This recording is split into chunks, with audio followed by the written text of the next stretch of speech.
Conan the Barbarian was a decent-sized hit in 1982, and exploitation filmmakers were pretty quick to jump on that sword and sorcery money with their own barbarian films. Some of them, like my childhood favorite Beastmaster, were pretty good. Serious attempts at an action-adventure sword and sorcery movie. Man, not bad. And others, like Barbarian Queen, are just sleazy delights. And yet, still others were just terrible. Deathstalker belongs in that last group, and I know it has its fans, but it really is just terrible. Its sequel, though, Deathstalker 2, is something special.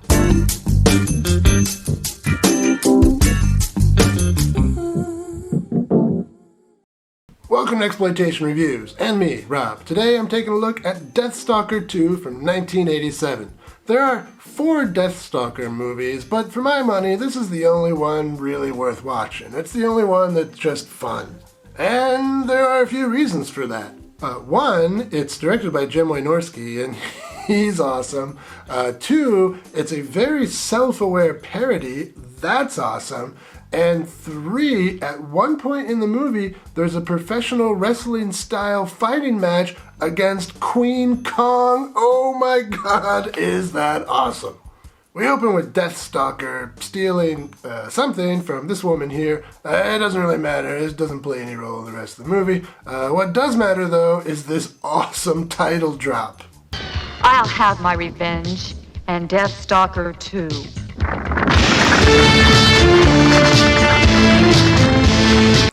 See, I told you this would be fun. Our main story here revolves around Rena the Seer, played by penthouse model turned actress Monique Gabrielle. She's having a rough time with some guards, but no worries, Deathstalker shows up to, I guess, let them kick her ass. Ordinarily, I don't mind seeing a woman get a good beating if she deserves it. See, I told you this would be fun. Rena claims she's actually a princess, and she enlists Deathstalker's help to help her reclaim her throne. But Deathstalker is a man of principle. You gotta help me! One rescue a day. That's my policy. Well, I'm sure you're not surprised to hear this, but he does eventually come around and agree to help her. Maybe it was this convincing performance. Come and get me, Deathstalker, if you dare. What? This sorcerer?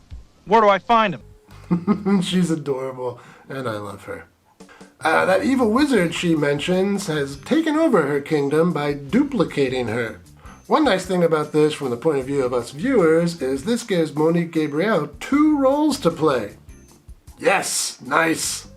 And for a penthouse model turned actress, she's actually pretty good. I mean, all things considered. Sure, her performances of both characters are pretty hokey, but most of that's intentional. But the fact remains, it is 2 characters. She does have, 2 different, personalities on the screen.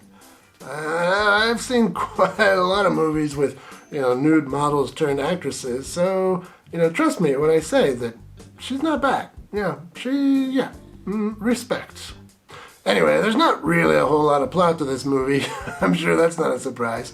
After Rena enlists Deathstalker's help, they travel to her kingdom, and along the way, they get into lots of sword and sorcery type adventures. They run across some zombies. That's actually really cool, by the way. They look great.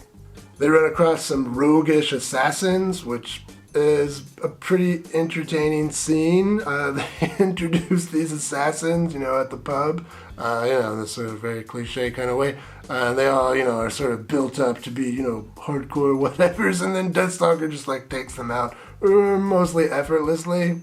Pretty cool. But the highlight here is when Deathstalker and Rena are captured by a tribe of Amazons, I guess we would say. A tribe of hot women. That's Amazon, right? Is that why the company has that name? Anyway, it should be why the company has that name. But the great part about this capture is Deathstalker has to fight to the death against their best warrior, and their best warrior is a gigantus who is credited as Queen Kong. Yeah! Oh, it's so good. And eventually, and again, I'm sure you're not surprised, but Rena and Deathstalker do eventually make it to her kingdom. Will Deathstalker defeat the evil wizard and restore Rena to her rightful place on the throne? Well, yeah, sure, eventually, but not before Deathstalker has some private time with the evil version of Rena. This is a Jim Wynorski film, after all. But that's enough out of me as far as plot goes. Let's talk some highlights. Well, overall, this movie is just fun. It's pure camp, and it knows it. It's silly, it's funny. John Turleski and Monique Gabriel have some really fun chemistry on the screen. What's the matter? Nothing. I just think there's a time and a place for everything. Well, the top half of you may think it's the wrong time, but the bottom half definitely knows it's the right place. Oh, and did I mention that Monique Gabriel is adorable and I love her? Because she is, and I do. But the movie isn't perfect. Like a magical clone seducing our hero, it does have some shortcomings. Well, honestly, for what it is, there's not really much to complain about. Sure, the movie does look pretty cheap sometimes, especially at the beginning. The sets are, well, obviously sets. But this is also a really low-budget movie, so can we complain? No, not really. And sure, not all the jokes land, and, the style of humor might not be your thing anyway. But again, it can't really fault the movie for that. That's the nature of comedy. Not every joke lands, not every joke is funny to everyone. What was that? The wind. It should get oiled.